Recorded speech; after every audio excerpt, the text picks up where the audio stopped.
Eran las 11:51 de la noche, apenas 14 horas después de que el juez firmara oficialmente la sentencia de divorcio que me separaba de Mateo y de su tóxica familia. Mi teléfono vibró sobre la encimera de granito de mi cocina. Era un mensaje de texto de mi ahora ex-suegra, Eleanor. El mensaje decía exactamente esto. Lo hemos discutido y estamos de acuerdo. Ya no eres parte de esta familia. Esperamos que devuelvas las llaves de la casa de verano mañana a primera hora. No lloré. No sentí ese nudo en la garganta que me había ahogado durante los últimos 3 años. No hubo pánico, ni tristeza, ni siquiera la necesidad de preguntar por qué.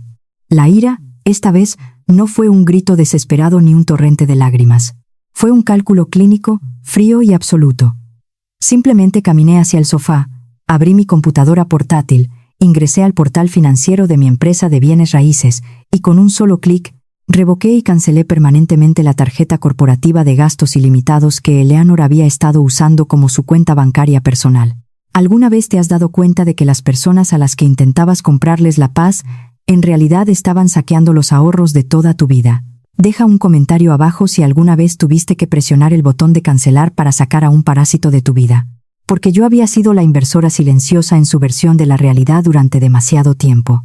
Mirando hacia atrás, el desequilibrio estaba programado en nuestros cimientos desde el principio. Yo tenía 28 años. Una fundadora de una empresa de restauración comercial que había construido mi compañía desde cero, utilizando exactamente $80,000 de mis propios ahorros personales. Mis padres llegaron a Miami sin nada y me enseñaron que el respeto se gana con sudor, no con apellidos. Operaba en un mundo de datos duros, márgenes de beneficio verificables y trabajo incansable. Construí mi vida ladrillo por ladrillo, ganando cada métrica de éxito a través de una disciplina implacable. Mateo, por otro lado, tenía 46 años.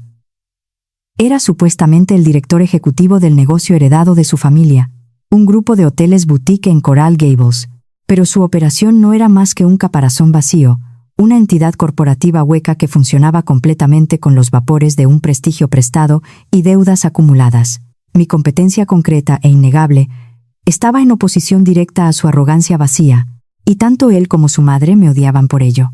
En lugar de respetar lo que yo había construido, la familia de Mateo comenzó una campaña lenta y sistemática para devaluar mi existencia y menospreciar mis logros.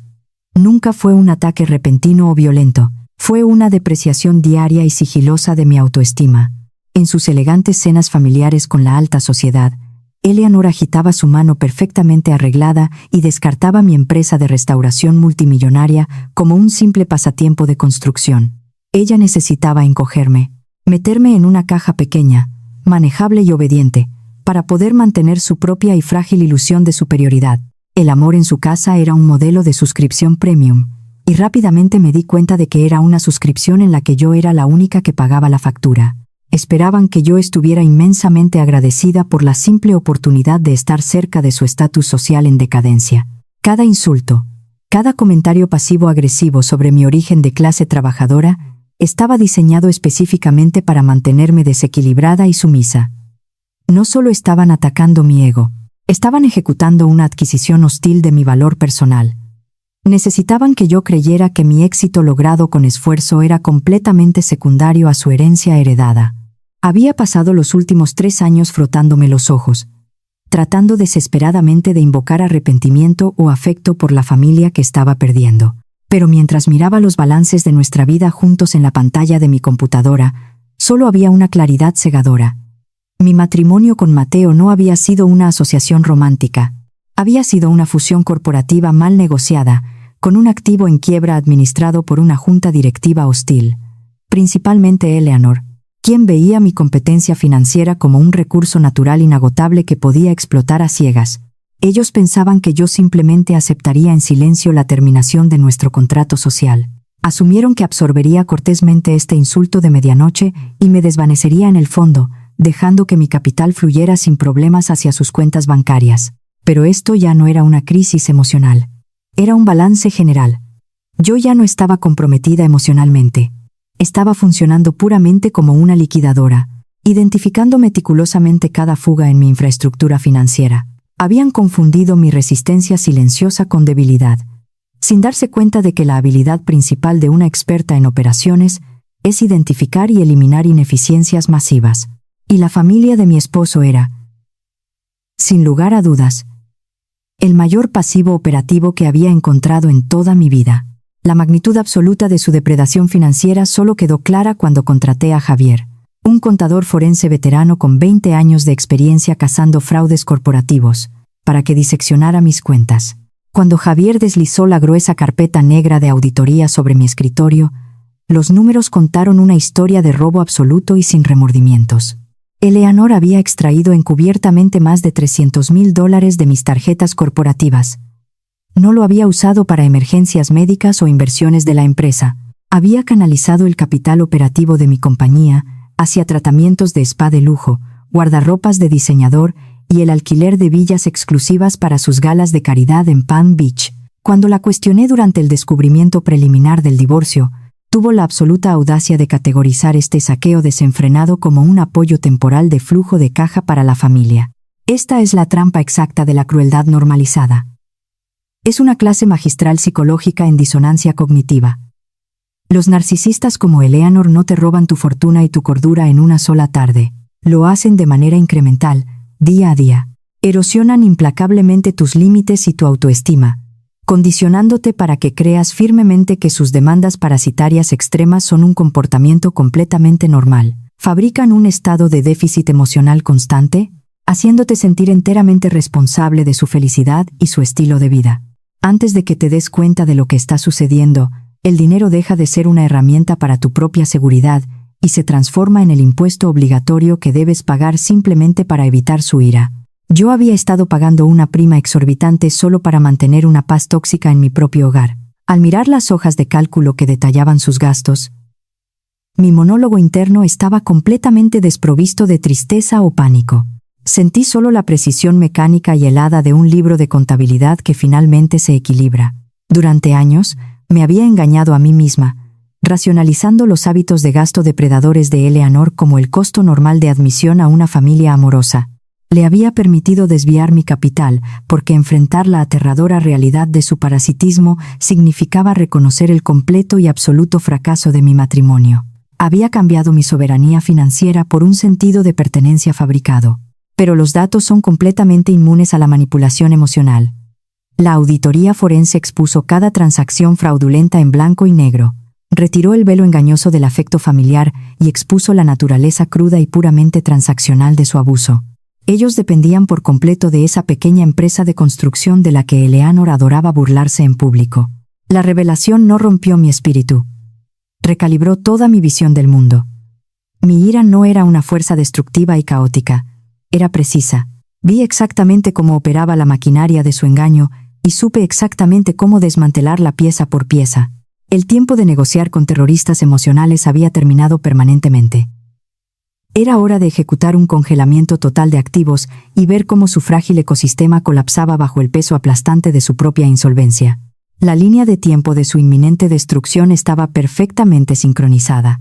La noche siguiente al mensaje de texto, precisamente en el punto máximo de una lujosa subasta de caridad en Palm Beach, el arrogante intento de Eleanor de ofertar usando mi tarjeta corporativa fue rechazado agresiva e instantáneamente por el sistema bancario.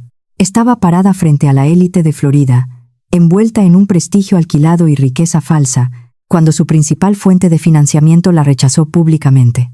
Humillada, enfurecida y completamente incapaz de comunicarse conmigo porque su número estaba permanentemente bloqueado en mi teléfono, ella y Mateo condujeron durante la noche como depredadores hambrientos a los que de repente se les había cortado el suministro de alimentos. A exactamente las 6:30 de la mañana, unos golpes violentos y rítmicos sacudieron las pesadas puertas de madera de mi ático en el centro de Miami. Mateo había usado su vieja tarjeta de acceso al edificio antes de que la recepción pudiera desactivarla oficialmente.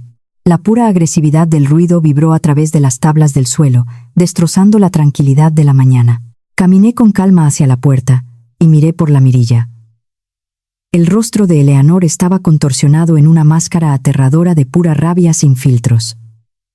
Su costoso abrigo de diseñador estaba arrugado por el frenético viaje nocturno. Justo detrás de ella estaba Mateo, intentando inflar el pecho y proyectar un aire de autoridad masculina que nunca se había ganado legítimamente. Al otro lado del pasillo, vi que la puerta del apartamento de enfrente se abría un poco. Héctor, el jefe de seguridad del edificio, un hombre mayor de origen humilde que siempre me trataba con un respeto genuino, se asomó para observar en silencio el violento disturbio. No sentí absolutamente ningún pánico.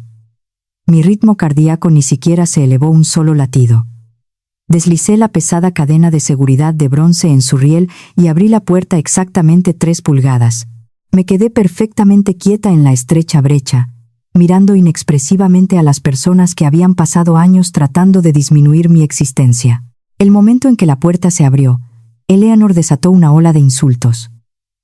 Gritó a través de la estrecha abertura, su voz aguda, resonando en el costoso pasillo de mármol. Me llamó una niña malagradecida, una advenediza resentida, que no sabía cuál era su lugar. Exigió, con una arrogancia desquiciada, que llamara al banco y reactivara su tarjeta de inmediato para que pudiera regresar a su mundo de élite y salvar las apariencias. No estaban sorprendidos por lo que me habían hecho. Estaban completamente conmocionados de que yo hubiera dejado de seguirles el juego. Mateo se inclinó hacia la abertura, usando su tono pulido de ejecutivo para exigir que abriera la puerta y dejara de actuar de manera irracional. Era exactamente el mismo tono condescendiente y despectivo que había usado durante años para invalidar mi realidad y pisotear mis límites. Pero al mirarlos ahora, despojados de su poder y desesperados por mis recursos, no se veían intimidantes, se veían notablemente patéticos. La brecha de 3 pulgadas entre nosotros era una manifestación física de mi nuevo e impenetrable límite. Dejé que Eleanor gritara hasta que su voz se quebró, viéndola agotar por completo su munición emocional contra la fría fortaleza de mi indiferencia. No iba a discutir, no iba a defender mis acciones, simplemente iba a ejecutar la fase letal final de mi contabilidad.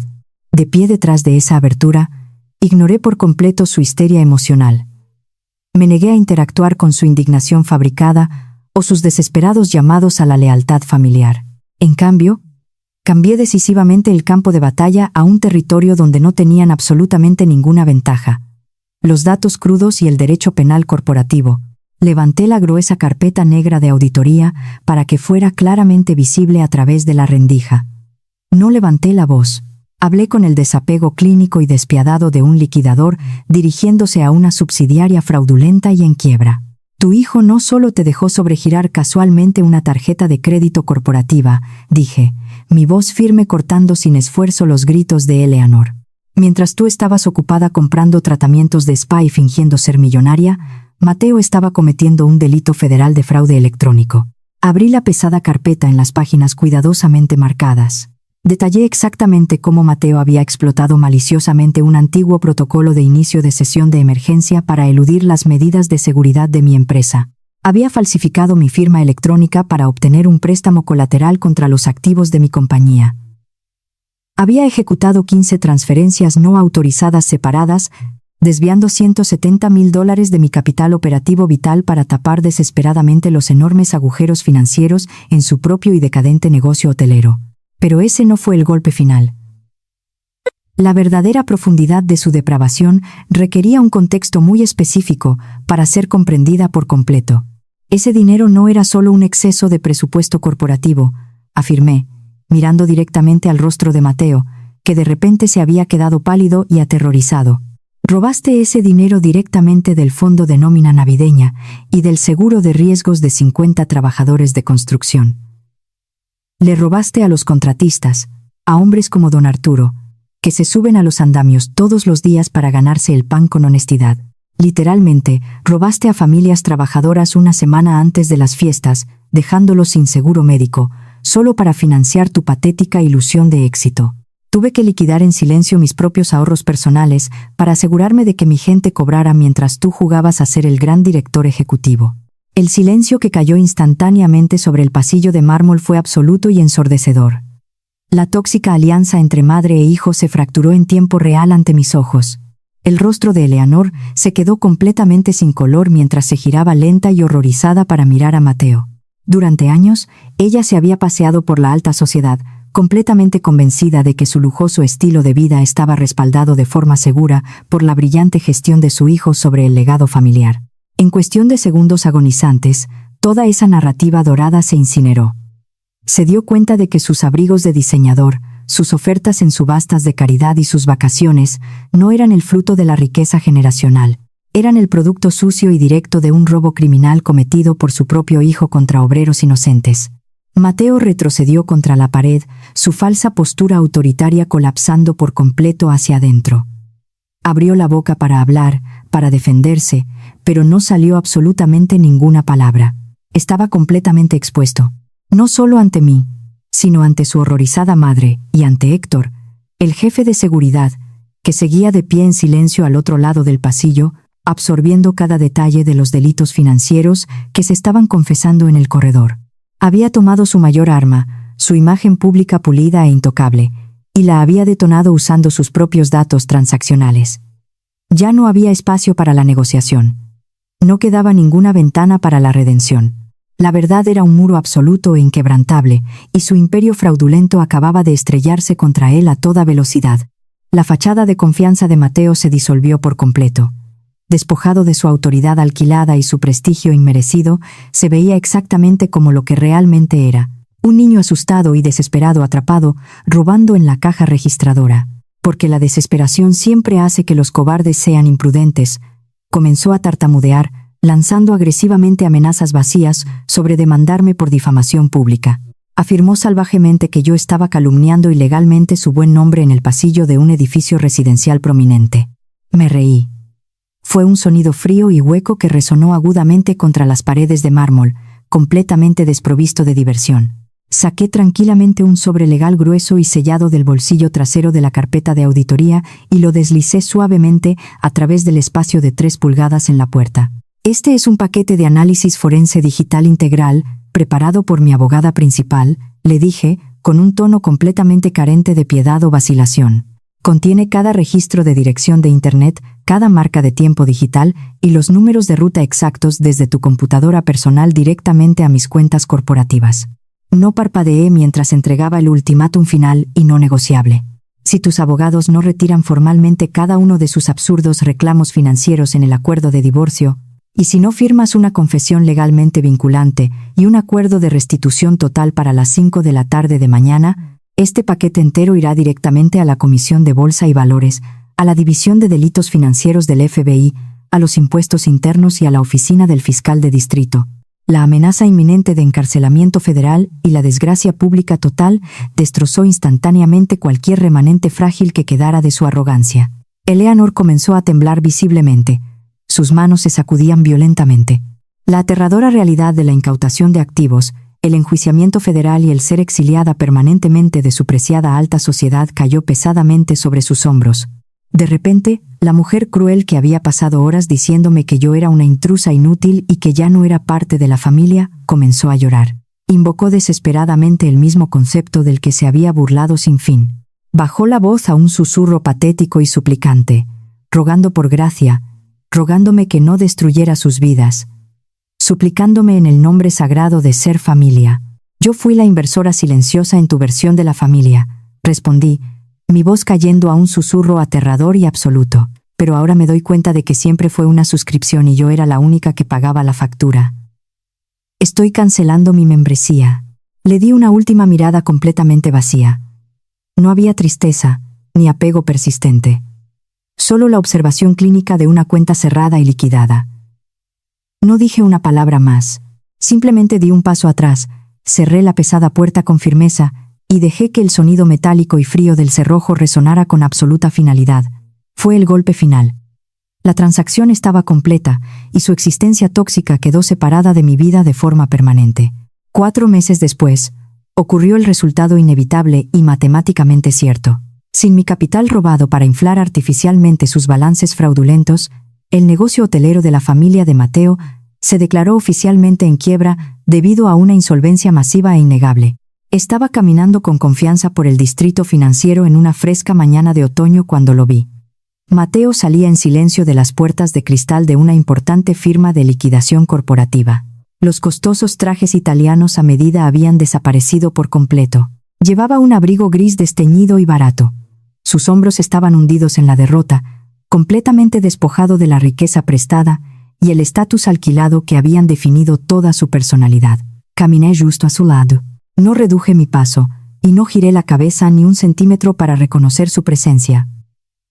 Él era solo un extraño en bancarrota en la acera. Un año después de la sentencia legal final, organicé una cena de aniversario cálida y vibrante en mi ático. La habitación estaba llena de las personas que realmente me habían apoyado y protegido. Los leales gerentes de mi empresa, los contratistas como don Arturo a quienes había protegido, el contador Javier y Héctor, el jefe de seguridad, que había pasado de ser un observador silencioso a un invitado de honor. Bebimos un vino excelente y celebramos el fenomenal crecimiento del 20% que la empresa había logrado desde que eliminé permanentemente a los parásitos de mis cuentas. Esta es la dura realidad sociológica de la ilusión de la billetera vacía. Los parásitos siempre tratarán tu competencia, tu energía inagotable y tu capital ganado con tanto esfuerzo como un recurso natural al que tienen derecho inherente. Toda su identidad está construida sobre una base frágil de estatus alquilado y privilegios que no se han ganado. Exigen agresivamente un respeto que no merecen y gastan un dinero que no produjeron. Pero en el momento exacto en que cortas decisivamente la tubería financiera, su fachada sofisticada e intimidante se convierte instantáneamente en cenizas. No son verdaderamente poderosos, son simplemente muy costosos de mantener. Cuando finalmente dejas de financiar su gran delirio, su poder percibido se evapora de la noche a la mañana, dejando atrás nada más que trajes vacíos. He llegado a darme cuenta de que aferrarse a la ira es solo otra forma de permitirles que graben tu energía en silencio. La verdadera paz no se encuentra en la venganza amarga, se encuentra en la recuperación total y sin remordimientos de tu propia vida. El perdón no siempre es para la otra persona. A veces es la única forma de liberarte por completo de la deuda emocional tóxica que te obligaron a cargar durante tanto tiempo. Ya no albergo ningún odio ruidoso hacia Mateo o Eleanor. Son simplemente cuentas cerradas, reducidas a cero y archivadas en el pasado. Mi vida vuelve a ser enteramente mía, gobernada por mis propias reglas, mi propio trabajo duro y el respeto genuino de las personas que me valoran por lo que soy y no por lo que puedo pagar. Si alguna vez has tenido que encoger tu propio éxito para proteger el frágil ego de otra persona, recuerda que tu luz no tiene por qué apagarse. El respeto verdadero no se compra, se construye.